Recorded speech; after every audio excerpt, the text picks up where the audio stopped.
Will you join with me in prayer? May these words that I speak be grounded in my soul, encouraged by the God presence in me. And may these words you hear be captured by your soul and enlivened by the God presence in you. Amen.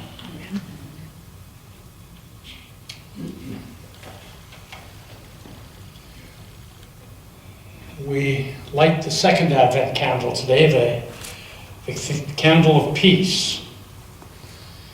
The title for this service and for the reflection wasn't chosen by me.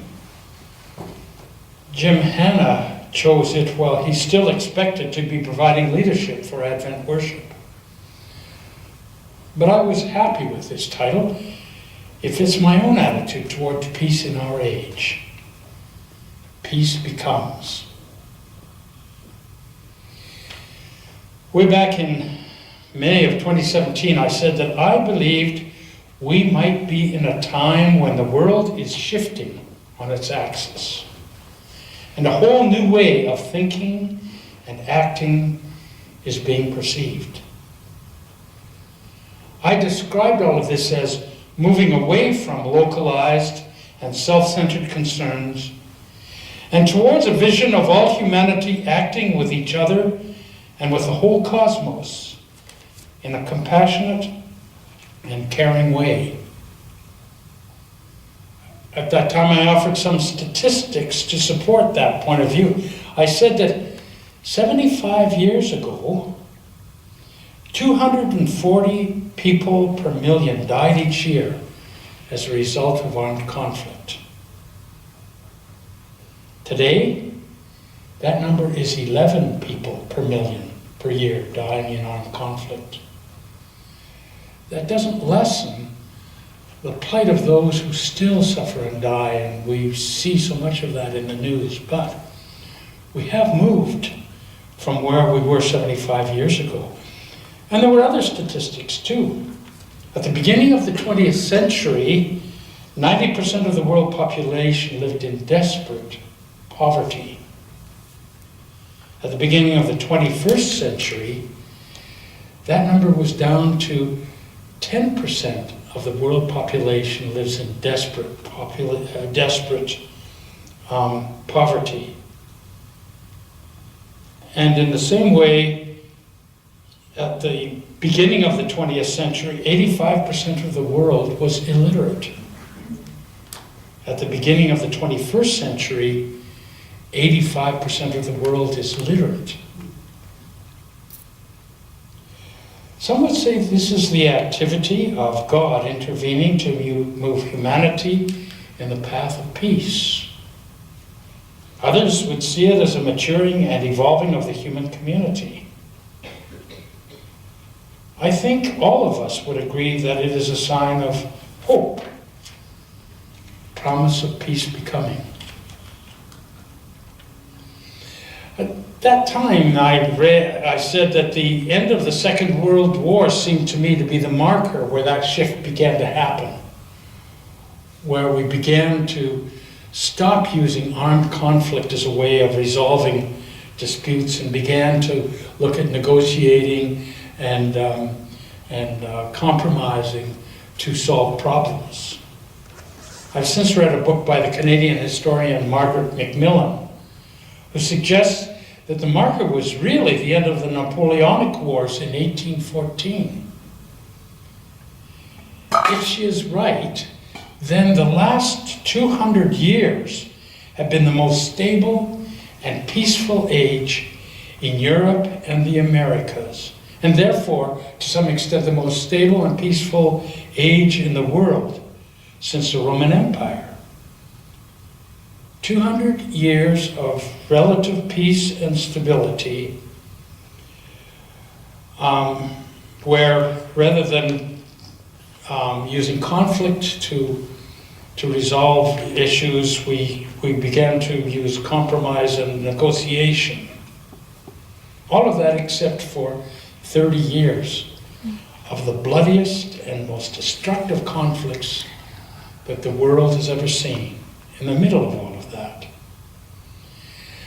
And Margaret MacMillan said that the decision to go to war, to end that first 100 years of peace and stability, was made in the space of 1 month in 1914 by a surprisingly small group of men.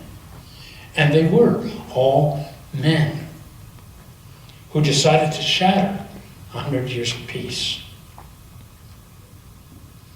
I came away from this November's Remembrance Day service expressing my frustration at how every year we are admonished to never forget the sacrifices made by all those men and women in the past 2 great wars who have given their lives and their health and their strength so that we could live in peace. And certainly I don't want to forget those sacrifices.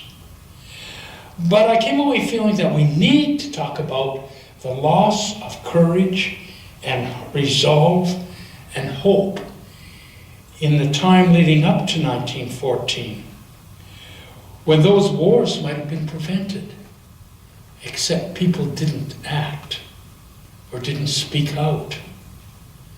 Because it seems to me that the time we're in now mirrors that situation.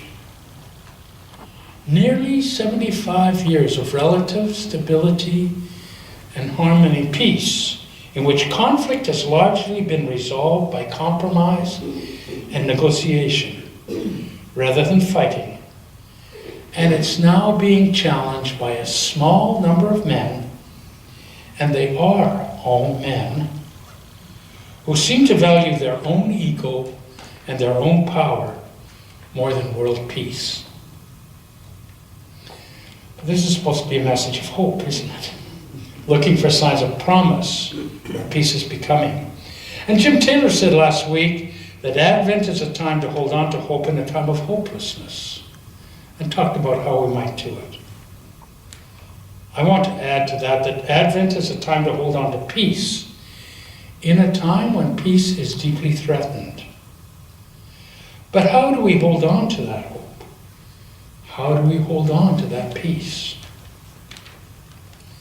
Luke seems to me to be speaking to us in the here and now in the story of John the Baptist, which was our scripture lesson this morning. The list of leaders which Luke recites at the beginning of the passage, the leaders of Rome and the leaders of the Hebrew religion and the temple in Jerusalem, that list sounds a lot like the leaders that we might list today. Leaders that I just mentioned, like President Trump in Washington, President Putin in Moscow, President Xi Jinping in Beijing. They're the ones who want to preserve their centers of ego and power, want to preserve the status quo, whatever the cost to the rest of us. But in that passage, John was the other leader. He was the one who went through the region of the Jordan River, calling for people to be baptized to show that they were changing their hearts and lives. And the people flocked to him, and change began to happen. The leaders who preserved the status quo, who wanted to preserve the status quo, their power was going to wane, while the call of John was going to change lives and change the world. And one of those who came to John was Jesus, who was baptized in the Jordan River. Jesus wasn't cowed by those other leaders who wanted the status quo preserved. He heard the message of John as a message from God, a message that he had to respond to. Except for the birth stories and the events of Jesus' bar mitzvah in Jerusalem, in the temple there, we hear nothing of Jesus throughout the first 30 years of his life until he comes to the Jordan to be baptized. I can't say what was on the mind of Jesus when he entered the Jordan to be baptized. But as you read the account, it seems that that event galvanized his thoughts and his actions. It seems to bring to a head 30 years of observing and experiencing the effects of Roman rule. and it sends Jesus into the wilderness to decide how to respond to John's call. How to respond to the call that he was hearing as God's call. For Jesus, the time of waiting was over. The dawn of God's new age was beginning. For us, it seems to me that this Advent is an in-between time. The world is already beginning to shift on its axis, and a whole new way of thinking and acting is being perceived, moving us away from localized and self-centered concerns and toward a vision of all humanity acting with each other and with the whole cosmos in compassion and in caring ways. Perhaps that is God's call in the here and now. I believe that. I can see it. The promise of the Prince of Peace is coming to fruition. But at the same time, there are those who want to embrace the status quo and their power and their privilege. Is this a time for us to act? Perhaps not. Not yet. Not now. At least I can't preserve what those actions might be.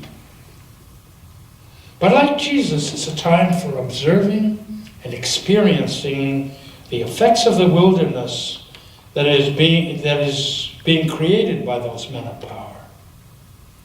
It is a time for looking for the signs of the inbreaking of God's new age. Signs like John's call by the River Jordan.